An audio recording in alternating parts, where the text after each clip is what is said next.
Why did you start creating content online? It was because of the pandemic. So I felt like, I just felt like, we were in Portland, Oregon, super progressive city.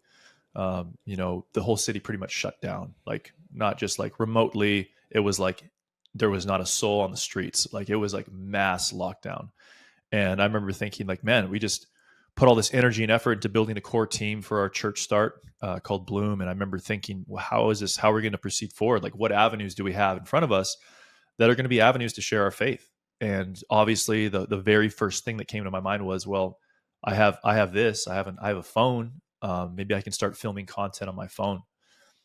So, dude, I did that. I just set up my phone like on my desk, and I would just like, right here, just start talking to the phone, and then people were getting on TikTok, and I was like, you know what? I'm just going to do it. I'm just going to post something.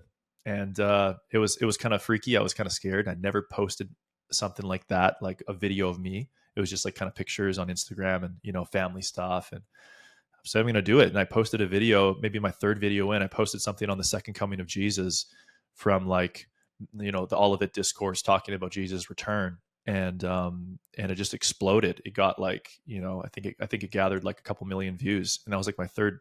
It was like right in the early number of videos, and I was like, oh my goodness, like I just went from communicating to a group of 30 core members to millions in a short video. And so I was like, I better jump on this wagon.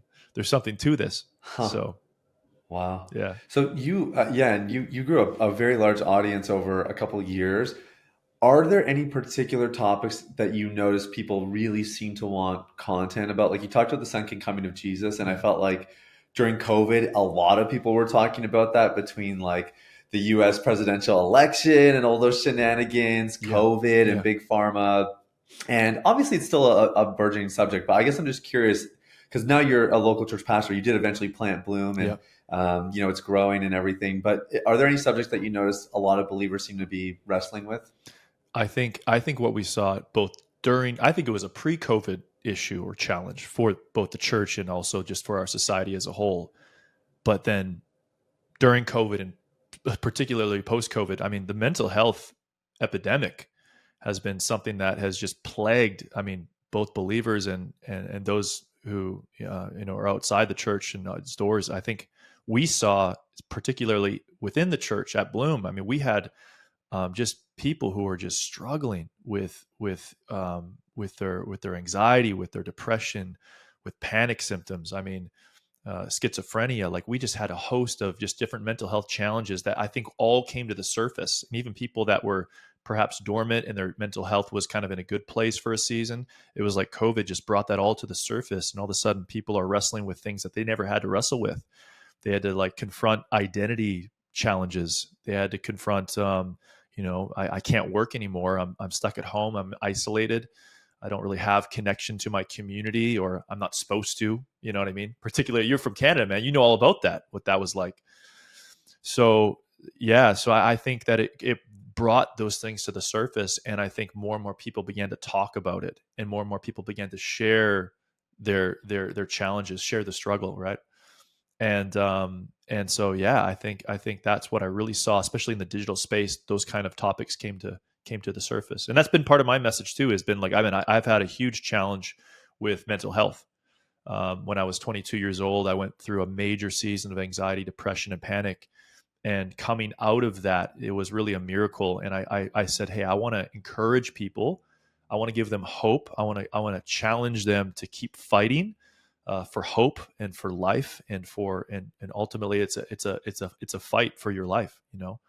So that was kind of my mission coming out of when I was in my early 20s, and I said, hey, how can I do this? And so it kind of translated into the digital space. Good for you, man. Yeah, How did you get out when you were man, dealing with anxiety? the same exact thing that I want to do now for people. It was my dad. My dad actually, um, it was in the darkest kind of moment during that season. It was the summer, I think, of 2014, 2015. And my dad came and he spoke life where I was just in absolute darkness. And he said, Colby, he's like, I don't believe that God is going to leave you here. He's got too much in store for you. And there is a light at the end of the tunnel. And even though you can't see it right now, I know that God has a plan for your life. And I know that you need to know and you need to believe that it's going to happen, that you're going to get out of this season. And it was like the moment that, even when you don't feel like you can believe, even when you feel like you're almost like you're incarcerated in this darkness, the moment that you can say, I'm committed to believing that I can get through this. I'm committed to believing that there is a way out. Even if I don't feel like there is, I'm going to commit myself to the belief. And you got to water that. So my dad did that, man, and it changed me. It that was the breaking point. That was like a simple word of encouragement, and it got me over the hump, and it slowly, gradually over the months and years got better. Yeah. Man, there's nothing like your dad speaking words like that over you, though, right? Dude, my dad still does that. Like it can come from someone. My friend from Seattle, he'll say something to me. He's a good friend. We're close. We're good roommates and then good friends afterwards. And he would say something to me. I was going through something, a couple years ago, and he'd say something encouraging to me. And it didn't hit the same. And then my dad says the exact same thing, and it hits in a totally different way. And my friend is like, "Didn't I just tell you the same?" I was like, "Dude, it's my dad. Like, it's different. It is different." Yeah, Yeah. it is different. So I know this is something you've been talking about, kind of that whole identity thing. This is one thing we talk about even in our program, like as dads. The responsibility of a father is to instill that identity in their children. And it's not always happening necessarily, or the way it's happening, I think, has gotten a little bit interesting the last few years.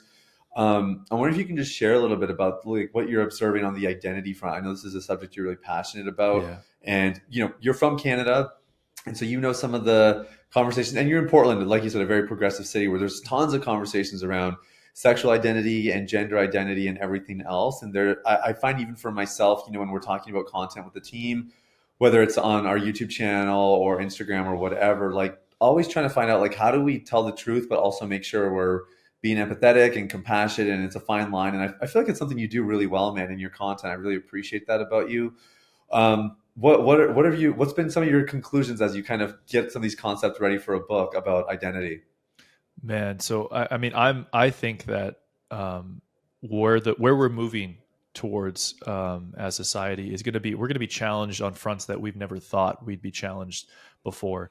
Because the biggest thing that I see within the landscape of the 21st century in the West is that we have kind of assimilated our worth and our value to our achievement and our performance and our production, right?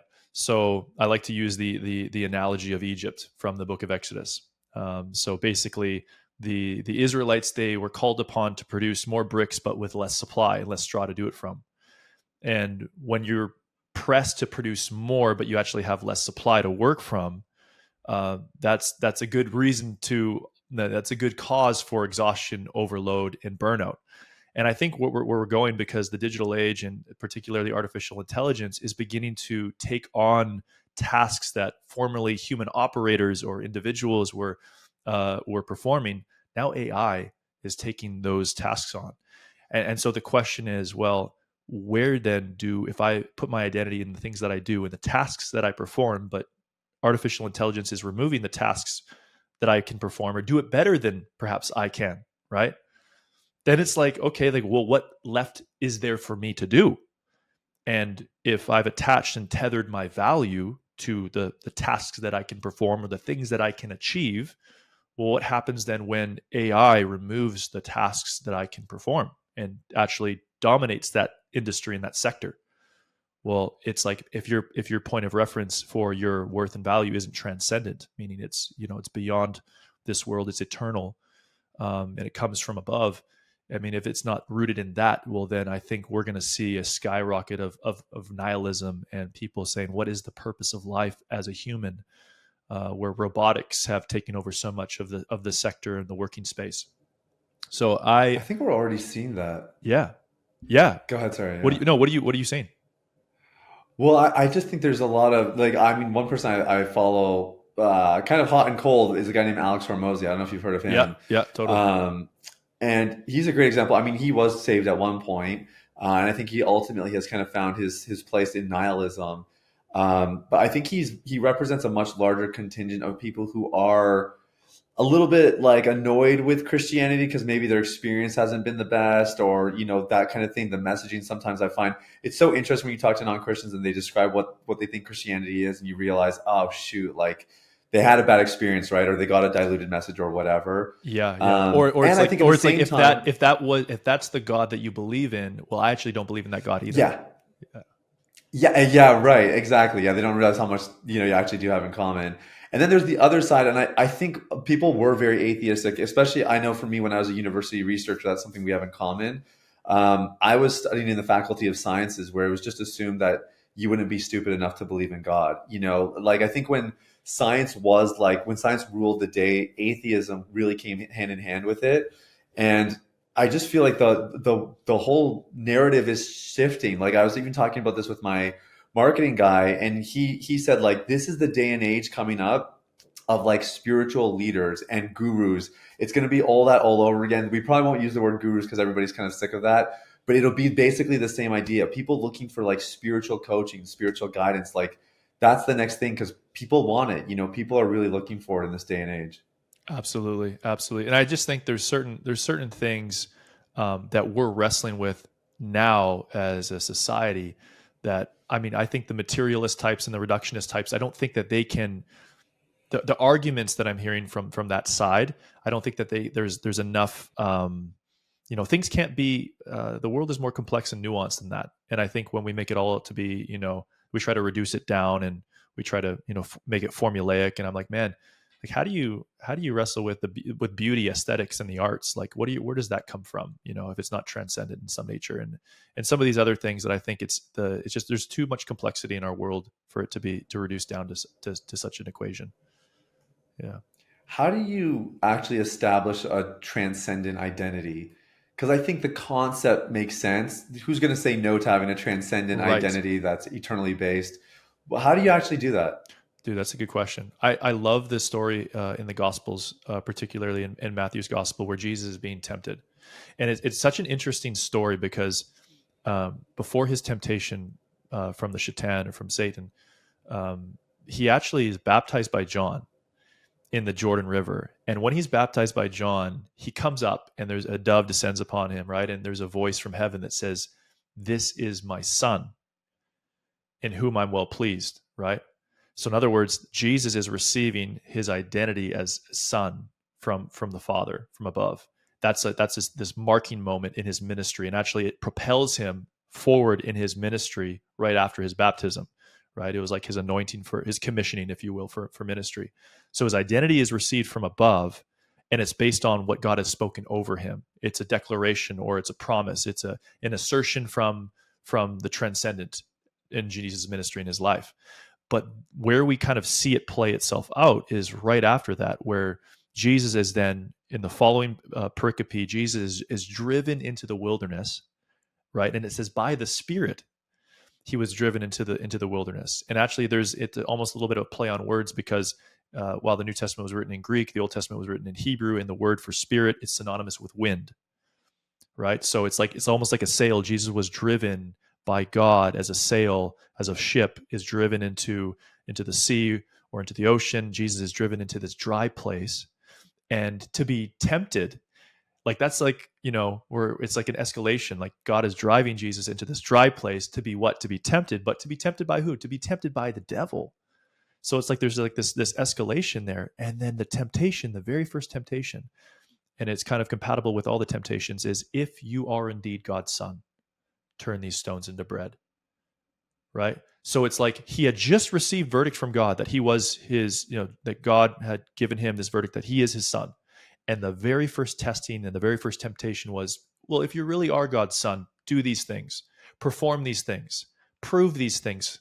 So it's like this. It's like our transcendent identity and this identity that we've been given from the Father and from above is totally independent from anything that we can produce, achieve, or perform. It's totally independent of that. And so it's something like if I'm feeling like that maybe I'm not enough, or maybe that I never feel good enough about my work, or I mean there may be some truth to maybe the system that you've adopted, but I think as a whole, if we are always in a state of I'm deficient, I don't feel enough, I feel like I have a poor morale about me, about the things that I do. I think some of that is rooted in not truly having this rooted understanding of what God has already spoken over us, and allowing the Word of God to take root in our heart. So that when we do receive and we do go into times of testing where that identity is being questioned, we're not going to collapse like Jesus. We're going to say, no, God has already spoken it. I don't need to prove it. He's already said it. It is written. And so I think it's about cultivating the word in our lives so that when push comes to shove and we're actually in a place of testing, that we actually don't divert to perform, but we actually divert to, no, thus says the Lord, like, this is who I am, independent of your opinion, independent of what you may think, may say, independent of all that. I already know where I come from. And that gives me the power to move forward. You know what I mean? Oh, dude, totally. It's funny. This is so we have like a recovery system, and the third pillar of our recovery that we walk our clients through is all about identity. That's kind of the centerpiece.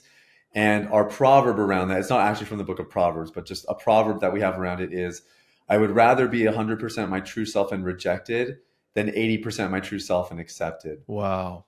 And we're trying to foster this like unapologetic authenticity, where you're not being bold and brash for the sake of it, but you're just being yourself. And if it does ruffle some feathers, you can find peace, you can find that confidence knowing this is who God made you to be. And it's better that you're true to that than trying to please the world, giving in to fear of man, Yeah. just compromising a little bit on who he's made you to be. And again, it's easier said than done, but I feel like in this day and age, it's never been more important. Yeah. Yeah. I mean, especially when so many of us talk, going back to the mental health thing, it's like, why do we have so many mental health challenges and struggles in the world? And I think it's partly, it can be attributed to, I mean, there's a number of various factors, but I think one is we all see everything that's going on in the world simultaneously, all at the same time. Like, we're all connected. It's almost like we've created like an omniscience in the digital sphere where everybody is in the know about everything, right? It's like, well, that's one thing that we were never designed to attain, or to try to be in the know about everything. It's like, I don't need to know everything that's happening in every geopolitical scenario throughout the world. It's like that. I don't need to be in the know about everything. It's not helpful. It's actually more harmful. And so I think there's so many things that we've because of the digital landscape and because of our access to information, it's like we're almost obligated, and we sense that there's an obligation to be in the know about all these things. But it's like, man, it's like the overproduction, the overload, the amount of pressure that we put on ourselves because of what we see as our competitors online, or what we see as other people doing, our friends doing online. It's like, well, they're doing this, and so I need to do this, and we burn ourselves out at the expense of our mental, emotional, and spiritual well-being. And it's just like, man, that trade-off is not worth it. No, no, it's so true. And the trade off is the right word. And I think sometimes we don't even realize what we're trading in exchange for, trying to chase after someone else's life. We've had a lot of success helping guys quit porn the last little bit, like around a 70% success rate. And a lot of our clients have been asking us, like, what's next? They finish our program and they want to do the next thing. So we're working on another program. And one of the first lessons in this new program is all about seasons, because I find that a lot of people, they end up trying to chase what someone else is doing, or trying to follow like what they think they should be doing, instead of just staying true to the season that God has them in. And the whole concept is, if you know the season of life you're in, the season that God has called you to right now, then that can dictate your priorities, and it becomes a lot easier to say no, because you just know, like, hey, this is my season, God's called me to it, I'm going to honor it. It'd be so easy to do what Colby's doing, or what someone else online is doing, or, oh, that worked for them, let's see if it works for us, or whatever it is, when in reality it's probably not the season. You guys are probably in different seasons. Right. And I found that to be super helpful.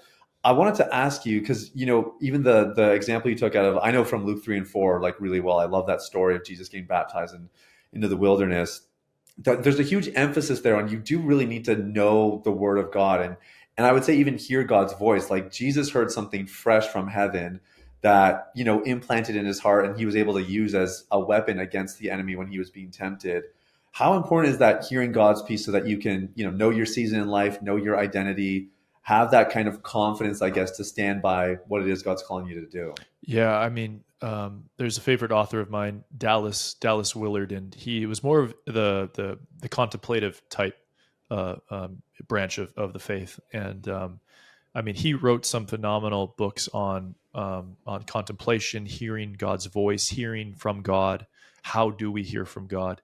And the biggest, I would say, arch in his books that I see is this idea of removing ourselves from the busyness and the distraction and the artificial urgency of our modern society because it's chaotic, and actually integrating in our rhythms of silence, of solitude, even like prayer retreats where we just get away from the chaos, because the world is so busy, man. It's so chaotic. And so it's like, of all these voices and all this noise and all these advertisements are constantly beckoning for our attention.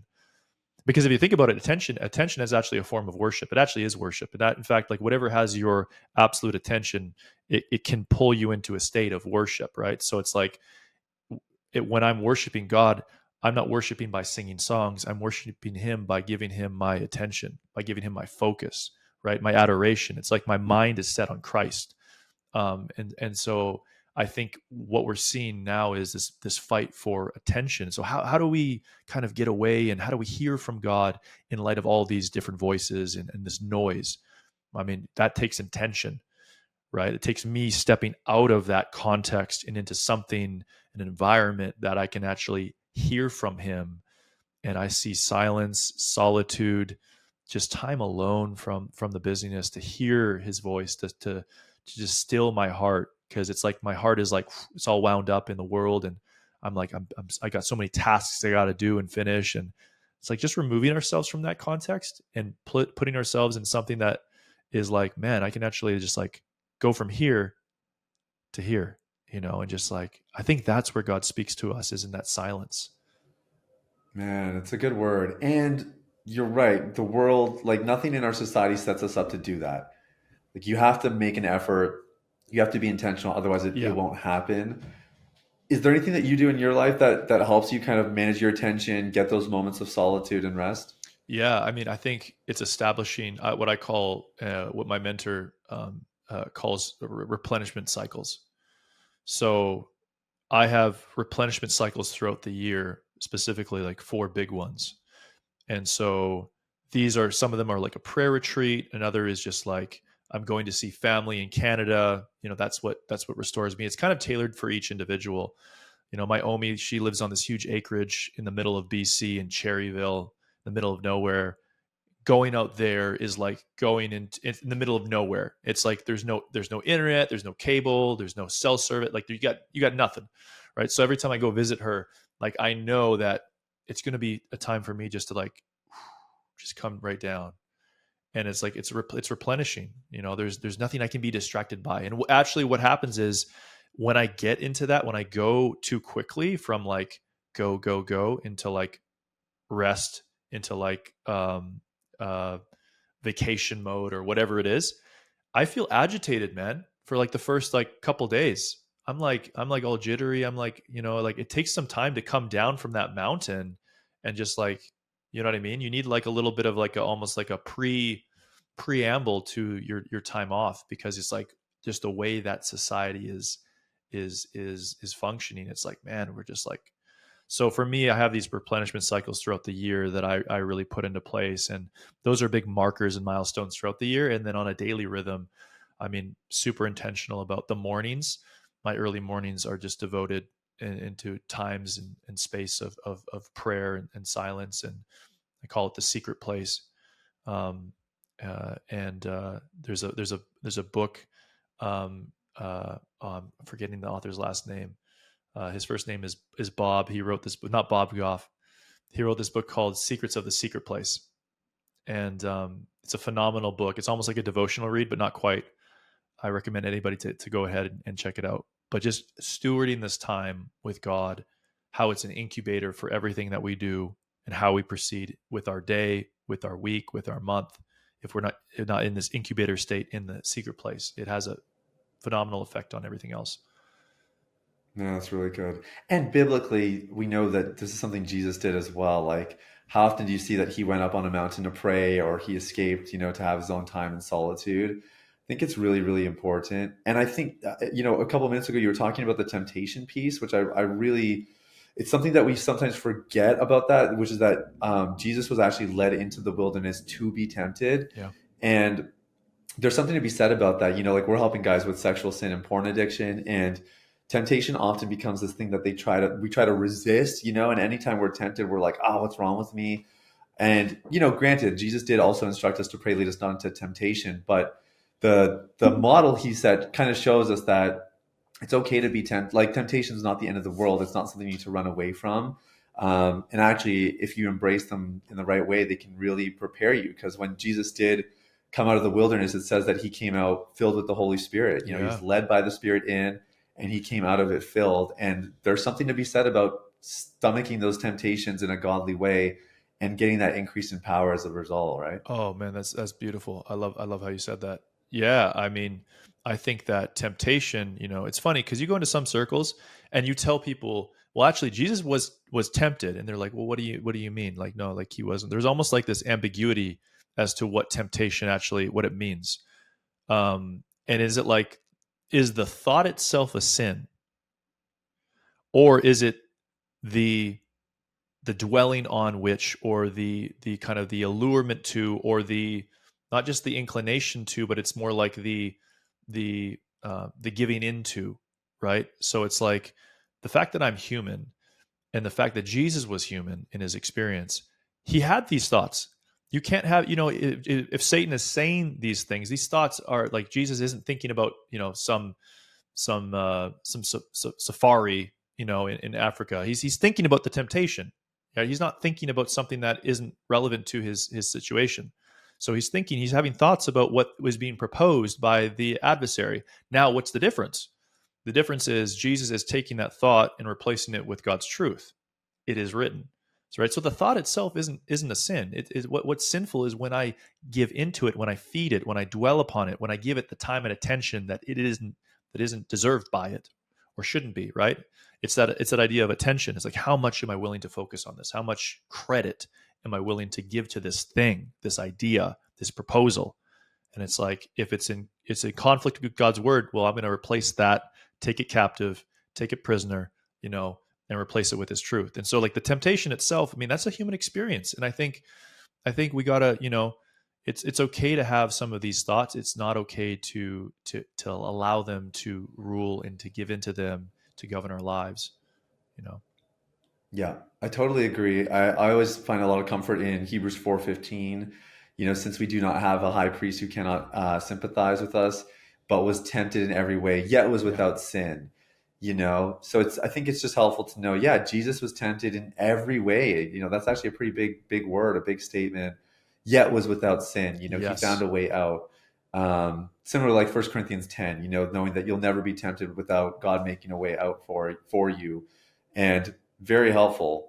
Very, very helpful to think about. I want to switch gears a bit. While we were talking a little bit about, you having those personal retreats, which is something that I have really felt challenged by, actually. That's cool that you're talking about. It's something that I really want to do, is plan them in advance. I feel like in retrospect, I always kind of have them, but daily rhythms with the phone, I'm pretty good. I do like a weekly digital detox and stuff like Wow. that. But I like what you were talking about there. I wanted to ask how those things have helped you while you've managed so much, because you have a business, a big online presence, you've planted a church. And I was part of a church plant, man. That is no joke, not for the faint of heart. Everybody is planting a church. So it seems like it's just, you just plant a church. It's actually really, really hard. It's so much work and a lot of growing pains. And then I don't know if are you married, kids? I'm sure you're managing all of are you married at all? Are you No, single? no, yes, single. So that makes it a little bit, Dude, that maybe okay, makes it a cool. little bit easier, a little bit worse. I'm not sure which. Yeah, yeah, but still managing a lot, and I would say actually better in some ways. You don't have this maybe the stress of the marriage or like that prioritization, but then what we were just talking about, the temptations that can come with that, also are probably greater, as you got a lot of stress on your life and a lot on your plate. How are you managing all of that? You've already given us some insight, but I'm wondering if you can talk a little bit more about how you're taking care of yourself while also taking care of so many other people online and through your church? I mean, dude, that's a great question. And I can't tell, I mean, to be honest, I don't think I've done it perfectly.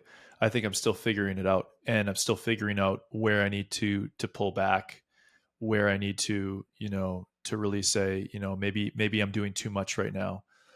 Maybe I need to pull the plug on this. And so I think sometimes there is a challenge just knowing what is too much and what is too little. I don't want to be in a place where I want to voluntarily challenge myself, but then it's knowing where that threshold is, where it can lead to overload and exhaustion and burnout. That's what I went through when I was 22.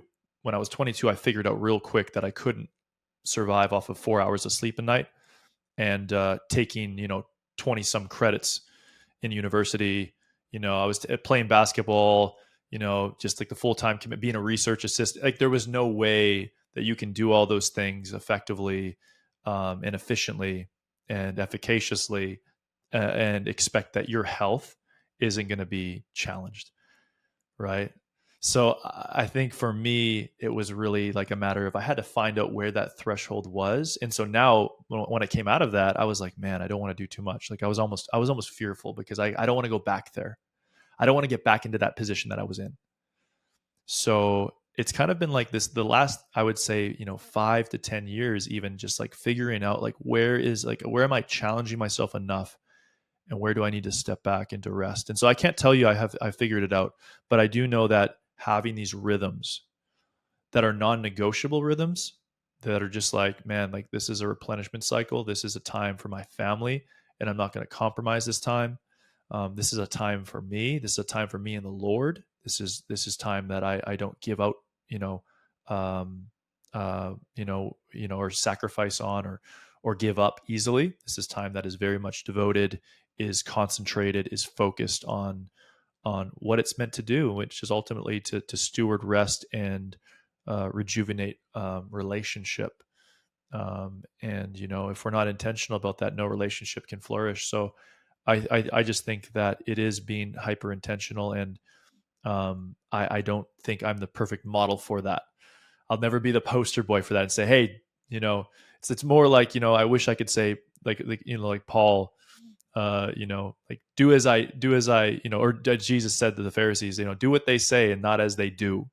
In other words, like, there's some areas, and this is probably one of them, where I really need to practice more what I'm preaching, and really be like, hey man, like, you got to pull back a little bit. You're doing a little bit too much. And I get that there's seasons, right? Like, there's seasons, like you mentioned, like there's seasons for maybe there's a little bit more urgency, and that's fine. And there's seasons where you got to step down a little bit, step back, and really really replenish. So I think I'm still learning that. Yeah. Yeah. Yeah, fair enough. Do you ever catch yourself like does it ever feel like you're going back to that place of burnout, back when you were 22 with the anxiety and everything? You know what? Like, if I ever have some of those preamble type symptoms, where it's like, man, I feel like, my chest might be tightening up. I like feel like I'm a little bit under a lot of stress right now, or there's a lot of different things that are happening, and I'm aware of those things. And so now it's like, I think before I wasn't aware of it. Before, I didn't even like stress when I was 22 years old. I didn't even know what that was. It was almost like my body would feel it, but there was like a separation between, like, well, what is this? Like, what am I feeling right now? Is what I'm feeling in my body a result of doing too much? And I don't think I knew what that was until it happened. And so all of a sudden, after it happened, it was like, oh, I'm acutely aware now that doing too much and pushing myself too much, and just taking on too much work, and not sleeping, and not taking care of my health in certain ways. I'm aware now that those things have an immediate impact over my body. And the mind, the body, the spirit, the soul are it's integrated. Everything is integrated in the human experience, right? And I'm not. We have this fancy term in theology called anthropomorphic dualism, and it's this idea that the soul and the body are like two independent things. And in Hebrew thought, those things weren't. They were very much integrated. The soul and the body were one, and they work together. And so I think just knowing that, how I take care of my temple, it affects the soul, it affects the spirit, it affects these things. They're not mutually, they're together, they're woven. So I think it's just knowing those markers, and when those markers kind of arise, and those you feel like the kind of the precursors to some of those things, it's like, okay, time to step back, time just to, to go for a hike, time to just like unplug from the chaos. And so I've gotten a lot better at doing that. Yeah. Yeah, that's so good, man. Do you have one thing that's like first to go? Because I know for me, I find if I'm ever like indulging on sweets, that's like my telltale sign that I am not coping with stress. And I mean, it used to be pornography when I had my own addiction for 15 years, but these days it's like, man, if I'm pushing a little bit more, and I know I'm eating probably more than I should have dessert or whatever, telltale sign like I'm not coping with something right. Do you have anything like that? It's like it used to be where I would stop exercising, which is funny enough, because usually like my previous response to stress was like to exercise. And now it's like I sacrifice the exercise to do more work. And I'm like, why am I doing that? Like that's like now it's like it has become kind of like I'll sacrifice that area when I really should be doing that.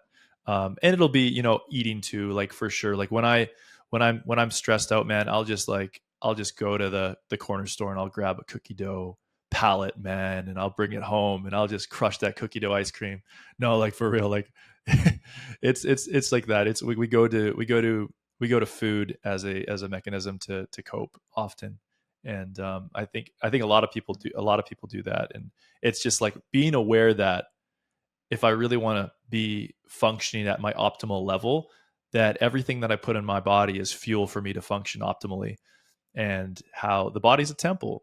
And so if the temple, what I put into it matters, and it impacts my well-being, my emotional well-being, which is not unrelated to my spiritual well-being and spiritual stamina, and how I'm doing, emotionally, is, as Pete Scazzero says, our emotional discipleship, or our emotional maturity rather, is not disconnected from our discipleship pathway and our discipleship journey. That those two things are very much one. And if I take care of my emotions, well, I'm gonna be a better follower. I'm gonna love better, right? I'm not gonna love well from a place of stress and confusion and anxiety. It's just not possible.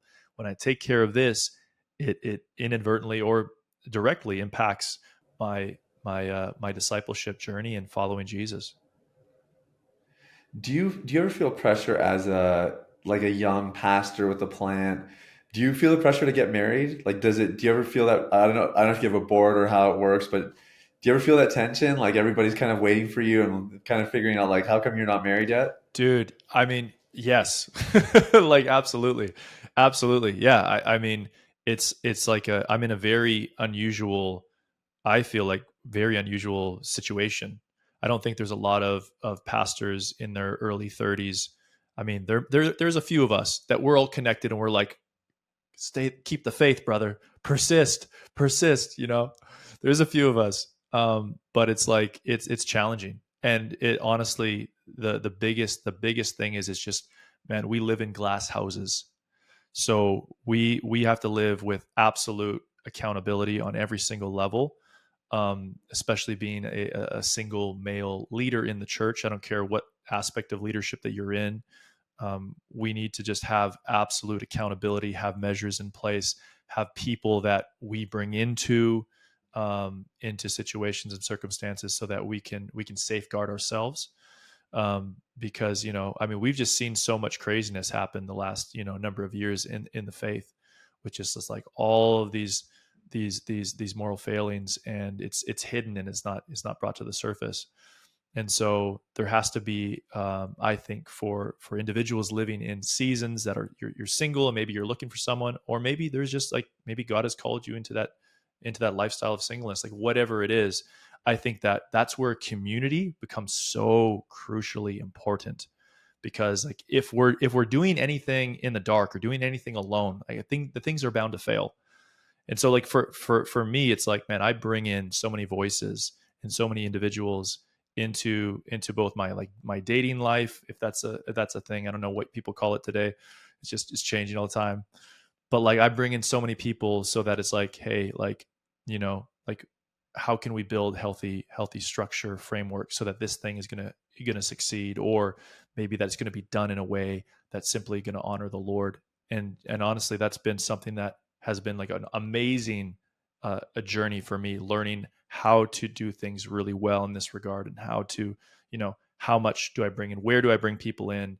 It's been interesting, but it's been great. It's been great, and it's been like something that has been, I mean, pastoring a church, and obviously there's so many different elements that come into play, like where you differentiate as pastor, how much is too much emotional vulnerability from one end to the other, and where do we need a female leader to step in, and where do we need, you know what I'm saying, there's so many unique, so there's a lot of complexity on that front, and it's been interesting, it's been very, very interesting, but it's been unique.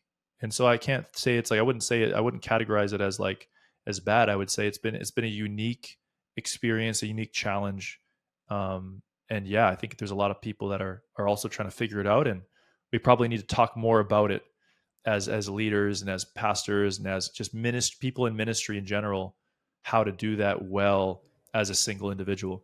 Yeah, it's complicated for sure, because you have the pressure and the expectations that come just with people wanting you to get married. Yeah. Like I remember I was a single pastor well, I was single for most of the time I was a pastor, actually, the first 6 years.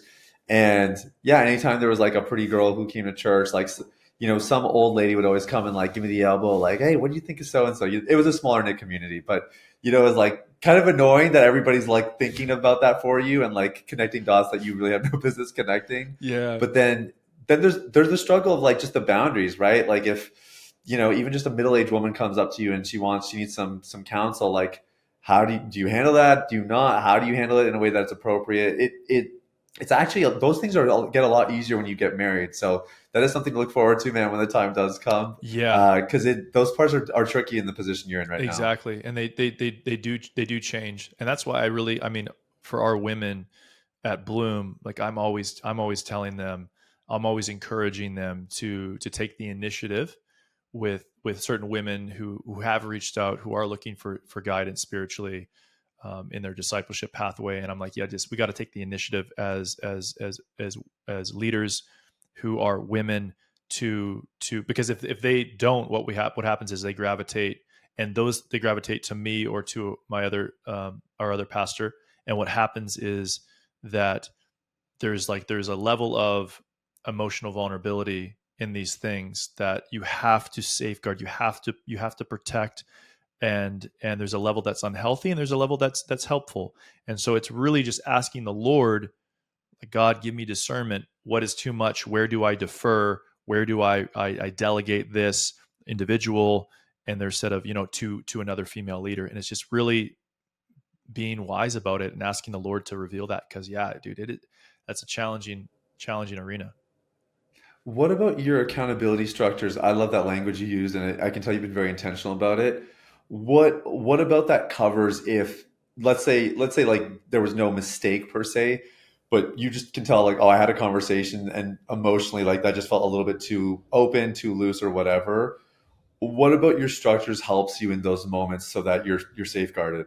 Oh man, I think it's bringing in people immediately. So if there's a conversation that happens that's like, that something didn't quite feel good about that, or felt like off, depending on the nature of the conversation, just to inform one of our leaders, or either my other pastor, or our those who oversee the church, the external elders of the church, like to let them know, like, hey, this type of conversation happened, or this may be uncomfortable, or asking maybe one of our other leaders, who's maybe a female, can you step in here, and kind of be the so that's been tough, because what I found is like there's a lot of individuals, that will come to me or come to the church, because they've seen me on social media or something like that, and then they're wanting to connect on a deeper plane, and it's just like, well, we have to defer that right away, because it's like, number one, it's like, maybe they are or aren't from Portland, maybe they're just visiting, right? And so it's like, that's what we get a lot of people that just come to visit, come from out of town, but it's just like to protect our male pastors, because our other pastor, he's single too. So it's like, man, it's like that is also so, yeah. So it's like both of us. I mean, we're a young church. We're like all in our 20s and 30s, and we have couple Grammys and Grampies. Praise the Lord, we have a little bit of little wisdom amongst us, so it's been good. But yeah, we're a very young church, and so it's created a very interesting dynamic where people are it's like to some extent it's like people come to church, and this is not just unique to our church, but to see who's their future spouse, or who's there to who can they date, or who can they, you know what I mean? Like that dynamic's always going to exist in the church. And so yeah, it's an interesting grounds to do ministry in, and in Portland it makes it all the more interesting. There's so many unique elements that come into play, like you mentioned, in terms of Is that uh, like because of the progressive nature of I mean, Portland, yeah, I mean, or just in terms of like someone's sexual orientation, and how that comes into play, and we've had just I mean, praise the Lord, we've just had so many individuals who have come from different backgrounds in terms of their sexual identity, and they've come to bloom, and they've kind of they've heard us preach a message about identity, about this transcendent identity, and a lot of them have just like been really moved and touched by that, and they said, I never really thought about the gospels or Jesus ministry in that way of identity, and how that was the foremost anchor was what God had spoken over him, right? And so I think for that to be a precedent, and for that to for individuals who maybe are being challenged by, and I think not just in terms of sexual identity, but in terms of vocational identity, in terms of all those things, right, that we're going to continue to see. I think as we move more and more into the future, these questions of who am I, what has God spoken over me, what roots me and grounds my worth, my inherent value, the imago Dei, the image of God, like what are those things that keep me rooted? I just think those issues are going to be more and more relevant. And yeah, yeah, I totally agree. I think we're already seeing that happening, and I think as a church, we kind of like the capital C church, we really need to come up with better answers to some of those questions, because otherwise, I think we're going to miss out on a window of opportunity where people are searching and have some openness to find Jesus and to really find the truth. So I'm really grateful to hear that you're talking about that stuff and that you're thinking about it. I think it's really really important. Um, I wanted to ask, you're kind of talking a little bit about the future. So you mentioned nihilism is something that you think is going to be on the rise, yeah. and in a place like Portland, could definitely see that.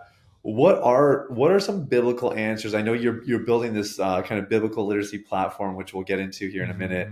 Mm-hmm. What are some biblical answers to nihilism? To like maybe nothing really matters. Like maybe it's all kind of meaningless. We all just die at the end of the day, and life goes on. What do you think? What does the Bible have to say about that? Oh man, I mean, I think that well, I mean, number one, faith is faith. So, in the extent in which you're trying to prove it from the material domain, it's a challenge. But at the same time, Paul talks about this in Romans, right, where he talks about from that which is in the realm of which we see in front of us, the creation, that which speaks of the glory of God, is a testament to his unseen hand, right? It's a testament to his creative power and authority. So there are elements in terms of we call them natural theology, right? There are elements in the world that we can see and pull and extract meaning from spiritually. But I think in terms of like nihilism, I think of the late philosopher Nietzsche, who talked about this idea that God is dead, and a lot of people have like mistaken for what he actually meant by that. Where he, they assume that Nietzsche's kind of idea, or yeah, was atheistic. More or less, he was talking about basically what happens to our world, to our culture, to our society when we uproot what has historically been rooted on the Judeo-Christian ethos, Judeo-Christian principles for morality. Well, the world is becoming we see a trend is becoming increasingly more secular, apathetic to Judeo-Christian values and influence. What happens when then we uproot that system?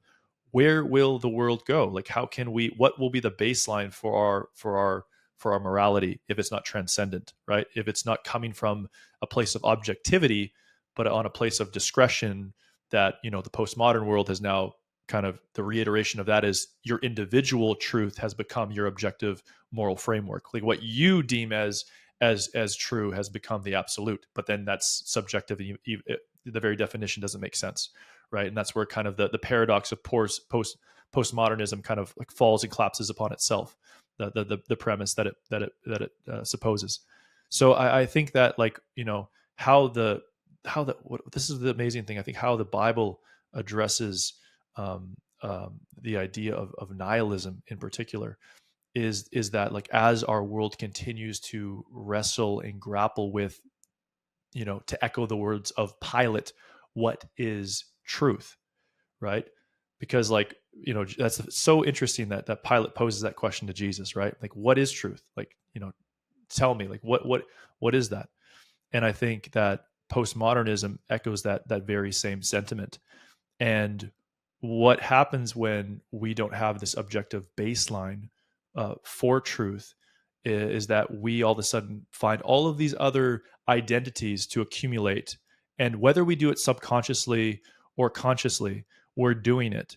And we take these things on to be pillars of virtue and meaning to undergird our lives. And we might say that maybe the world is nihilistic, or that maybe life has no meaning. But all at the same time, what we're doing on a subconscious level is we're actually taking certain things subconsciously and allowing those things to become the foundation for our identity, for our purpose and our meaning. Like nobody who says like life is meaningless, if you say life is meaningless, are you still doing something about life? Like, are you still actively engaged in any productive activity? And if the answer is yes, then obviously your life isn't without some form of purpose and meaning. Do you know what I mean? Like, you're doing something, right? Why not just sit in the bed, right? Why not just do absolutely nothing? But like, if you're the fact that you're doing something tells us that life in and of itself isn't purposeless. Like, there's something to be done. There's work to be performed, no matter how micro on a scale that's being done. So then it's like, well, where do you draw that line between micro meaning and macro meaning, right? And it's like, Yeah, it's yeah, it's interesting. I was just going to say, because the even the subconscious stuff that you're talking about kind of ties into what we were discussing earlier with like attention, like whatever you give your attention to, you worship. yeah, And it's like when people say, I don't worship at anything. And right, it's like, well, no, everybody worships something. yes, There's something that you worship. Maybe you just don't worship a formal deity, which, if that's where you've landed, that's where you've landed. But you definitely worship something. And if we got granular enough, it'd become very obvious. And it sounds like you're saying the same thing is true of nihilism. It's almost maybe not acknowledging the full extent of their reality of what they are worshiping or what they are finding purpose and meaning in. They're trying to redefine those terms a bit. yeah, yeah, yeah, and exactly. So it's like you may claim to a nihilistic framework or worldview, but then inadvertently, or maybe in a very discreet way, subtle way, that you are still building your life on some type of uh, framework that you deem as meaningful enough, right? Meaningful enough to take on, to adhere to. So you can't say everything is meaningless, because there's certain things that, just by nature of being human, right, that you take on these things to give you some source of objective, moral reasoning to kind of, or even just a framework by which to move forward in the world, right? You need something. There has to be something, some foundation there by which to move out and step out in faith. If you have no framework, if there's no source of meaning and value, you can't step out. And I think when we look at just a quick glimpse of history, every culture, every society, we saw. I mean, you see this during the French Revolution, and even in the Enlightenment era and post Enlightenment era. It's like every time that we see a society develop more of a nihilistic tendency, a nihilistic worldview, I've never seen anything good come from that. Not once. And so it's like when we do remove God from the equation, nihilism seems to sweep in, and or we remove the transcendent, nihilism seems to sweep in, and I've never seen anything productive or helpful come from that place. And Yeah, I think especially the longer time goes on, right? Because I know a lot of the people I know that are nihilists kind of they sort of crap on the whole concept of legacy. And, from like Judeo-Christian perspective, the biblical perspective, when you think about next gen and not just like breaking generational curses, but making this world a better place for people in the future. Once you start to eliminate those things, you can kind of see how the fabric of a society could pretty quickly erode.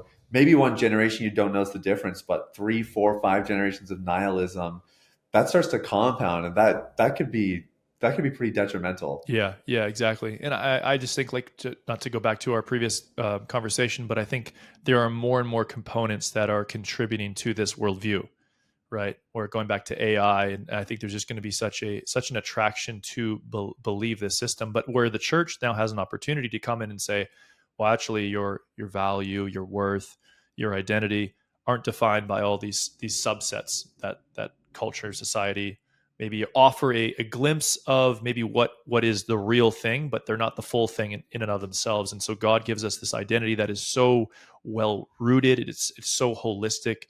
It encompasses everything when we operate from that place that of transcendent identity. That it gives us the power to move out in the world from that place of stability, from that framework. And I just think, like, there's nothing, you can't do anything unless you're starting from a place of faith. Like, if you think about it, you can't unless I believe that where I come from or where I'm starting, I have to have confidence that there's a level there that is, I have to trust that I know it's true. Because if I don't trust what I already know to be true, I'm always going to be living in skepticism. I'm always going to be living in doubt. Anything that I do in the future, any activity or action that I do to proceed forward, it's always going to be from a place of doubt and fear. So it's like I have to have some level of faith that the current knowledge or understanding that I currently possess, I have to step out in faith to believe that, this is the framework by which I'm going to move out into the world. And so it's all kind of built on the premise of faith. There has to be some element of it. Yeah. How do people trust in the truth even when they've had a bad experience? You know, someone was believing God for a relationship, the relationship falls apart. Somebody is, having trust in God for someone to get healed, that person doesn't get healed. Because I agree and I've experienced it personally, like lost a bunch of friends to suicide, I've been cheated on, my wife's gone through a lot of health challenges, and have definitely experienced that tension of, I know it to be true, I know God is good, I know God's a healer, or whatever it is, but then feeling that lack of trust in my own heart, because this just happened, why am I going to pray for this for someone else when it just didn't happen for me? And trying to learn to trust again, I find, has been something I've had to navigate. I think it's something everyone's had to navigate. And even our clients, who have tried recovery so many times, and they've had these promises of being delivered from sexual sin, walking in integrity and holiness. Their hearts are pure, they're in the right place, and it's still not happening for them. Mm-hmm. How does somebody rebuild trust when they've had an experience that breaks it? Yeah. I love the story of Job, right? Where Job is someone who the Bible, it says, is righteous, and we're not sure what that meant. Does it mean he was without sin? Probably not, right? He was a human, but nonetheless, it gives him this title, and he obviously goes through it in the story if you're familiar, and pretty much um, Job's declaration is, and his friends come to him and they give him false comfort and kind of tell him he's a sinner and he needs to repent, and they just offer him a really bad theology, and pretty much Job says, like, God, you know my heart, like, you know my righteousness, like, you know that I haven't sinned against you. And he pretty much just, like, what we see in the narrative of Job is just a very raw communication and dialogue with the transcendent, with God, where Job is like, I actually want a court date with you. I want a divine court date to establish my case before you, God, because I'm innocent of what's happened, what's plagued me. And I think what I pull from and extract from the narrative of Job is, in those moments where we experience disappointment. Like, well, before I get there, the prologue of the story in Job is hidden from all of the main characters. So, in other words, Job and his friends don't see what's happening in chapter 1 with this heavenly council. And the Shaitan actually comes into the heavenly council, and God proposes his servant Job, and Satan says the only reason Job serves you is because you've blessed him with all this material prosperity. And so, like, God, in order to put Satan's accusation to rest, permits Satan with certain boundary markers by which he can inflict Job with ailments and his livestock and so on and so forth, and take certain things away from him, but not without parameters. That all that in the chapter 1 in the prologue is hidden from Job, his wife, and his friends for the duration of the story until the great theophany at the end of the book. And what's incredible is that from our purview, there are so many things that we cannot understand that's happening in the spiritual realm. That there's actually there's cosmic powers of evil and darkness that are at work, and we're not always akin to what's happening behind the curtain. And so Job can't see that the shaitan or the adversary or the devil has made these accusations against God, and his governance. And so if Job was privy to those things, perhaps his response would have been different, but he doesn't see those things. And likewise, we don't always see what's happening. We see it in part maybe, but we don't understand the full picture of what's happening behind closed doors, behind in the cosmos, in the scene of the powers of evil and darkness. And so I think because of that, we can be really raw with God, and we can say, God, I don't understand. I don't understand why this is happening. I don't understand why, because God is not looking for us to put on a smile and pretend everything is good and wonderful and rainbows. Like, that's not what God is. He wants our honesty. He wants relationship. He wants our vulnerability. He wants us to tell him, our frustrations, our hurts, our fears, even the areas that we don't trust yet. And I think that type of response was more pleasing to God in the case of Job than his friend's poor theological comfort, that you just need to believe this, brother, or you need to do this, brother, that, God blesses the righteous and he curses the wicked. And so that's a formula that is established and true. And it's just really bad theology. And God wasn't pleased with those responses and that pseudo sense of comfort from his friends. He was more pleased with Job's just transparency, his realness, his just exposing his heart before him. And I think likewise, like, that's got to be our response, just like that just being real with him.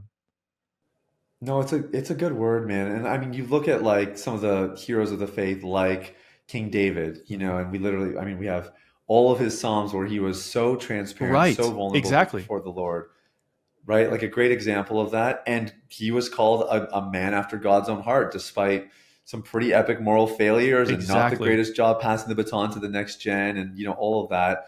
And I also, what you were talking about kind of reminded me of the story of Daniel, where he's praying and he's fasting, and God sends a messenger that gets caught up in the heavenly realms for 21 days. Yes. And just that idea that sometimes God, it has answered things, but there's things going on beyond what we can see, like you said, the cosmos, like in that spiritual realm, and it's coming. Like, just the importance of that perseverance and that patience and that diligence, because you just never know how those things can all kind of come to fruition in God's timing, so to speak, as it were, versus our timing or that kind of immediate response. So I found that really insightful. Exactly. And I think what happens is when we're privy to the things that we see in the material realm and we say, okay, well, perhaps what's happening is rooted in something in the cosmos or something behind the curtain or something that's hidden from my purview.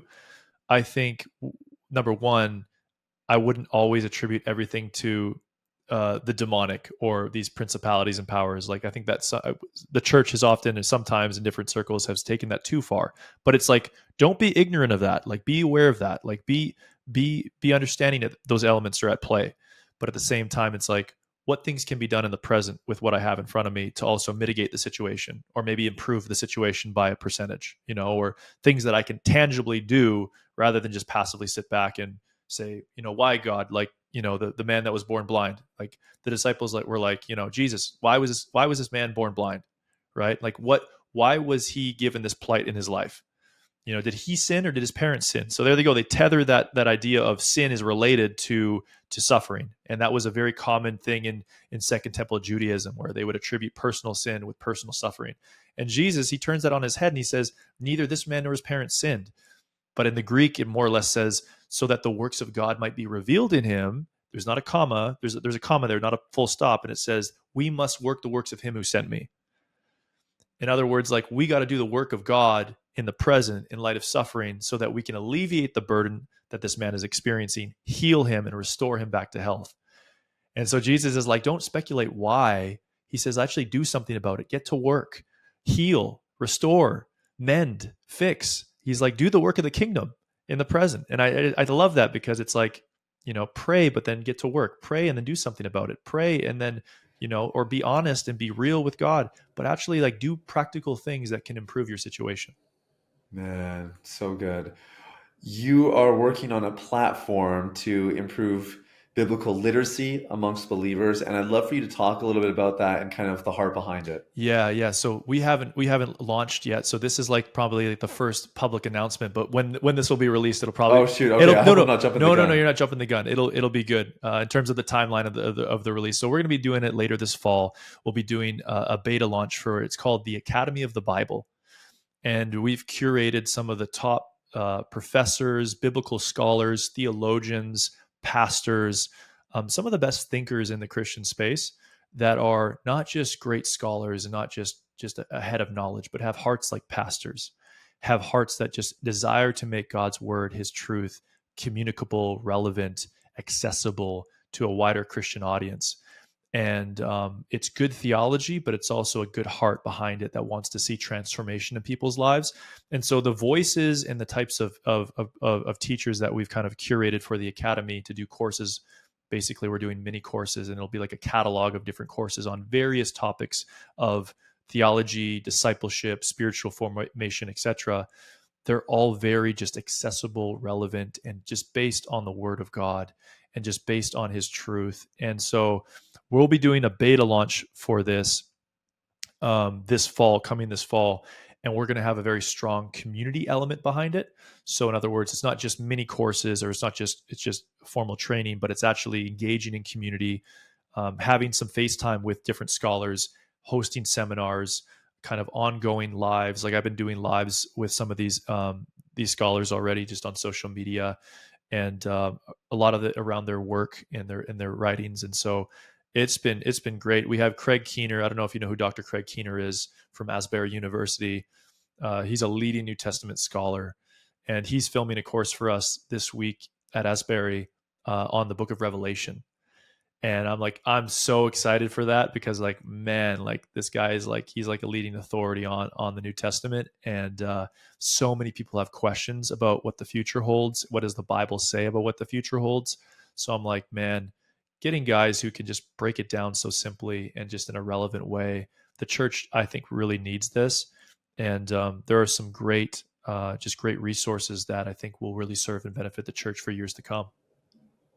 Come on, that's cool. Well, and like we were talking at the beginning of this interview, like during COVID, there was a heightened awareness of the second coming of Jesus and end times, and I think it's simmered down, but it hasn't gone all the way down. Like that subject is so important as people try to kind of decode the times and discern what's going on. Yeah. So I've yeah, go ahead. Sorry. Yeah, I mean, just there's so much. Whenever you have uncertainty, there's just a lot of fear associated with it.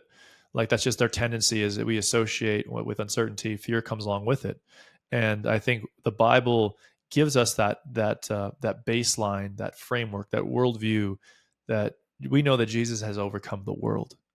He's overcome the world. He's overcome sin. He's overcome temptation. He's overcome Satan. He's overcome death itself. And we know that, if he's overcome the world, that we will be also overcomers in him, more than conquerors. And that's the great hope that we have, man. That's the great hope of the assurance of salvation, that Jesus did it and we receive it. Yeah, yeah. It's so well said, man. I'm so grateful for you, the work you're doing, and just a great example of someone who's using their influence to really impact the kingdom of God and make a difference in our world. So I appreciate you, man. Thank you so much for this and your time today. Thanks so much, brother. Thanks for having me on.